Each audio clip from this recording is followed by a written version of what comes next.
self-titled one. And then there was a couple of songs off of Didn't You Used to Be that I like. And then after that, it was just like a sporadic type thing. When did you get the first chance to meet him? The book signing. I went to the book signing. I took my camera and I said, I'm going to get a photo of him no matter what. I'm going to get a photo.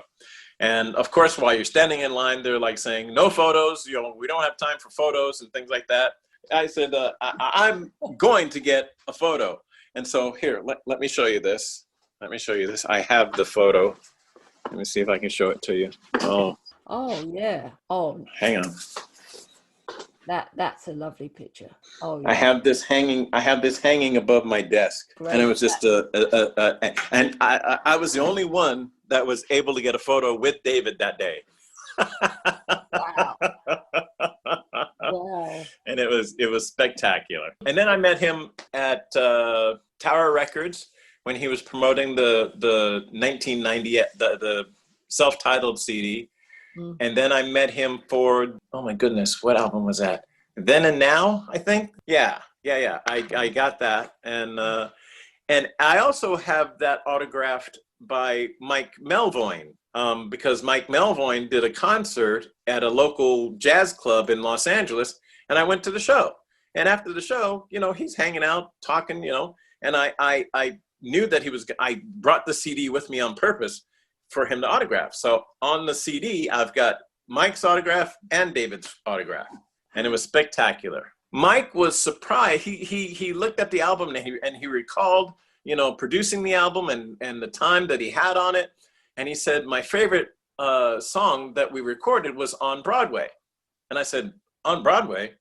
That's not on this album. He said, yes, it is. I said, no, it's not.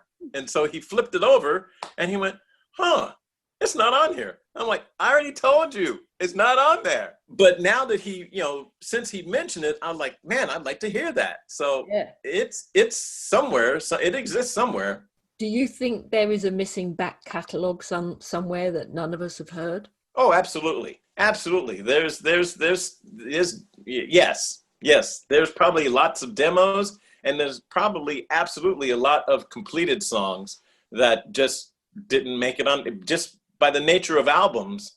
There are certain songs that make it, and there are some that there are not, it's not room for.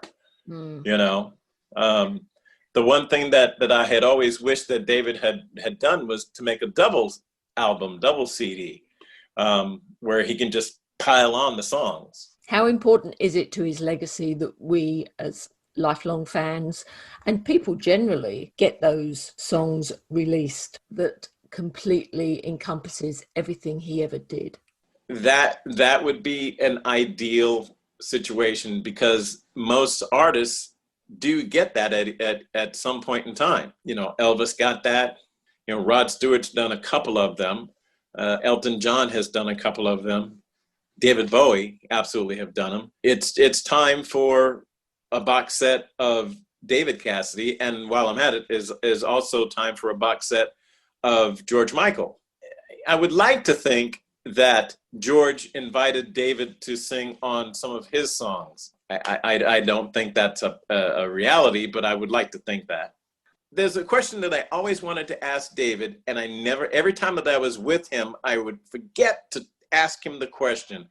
But on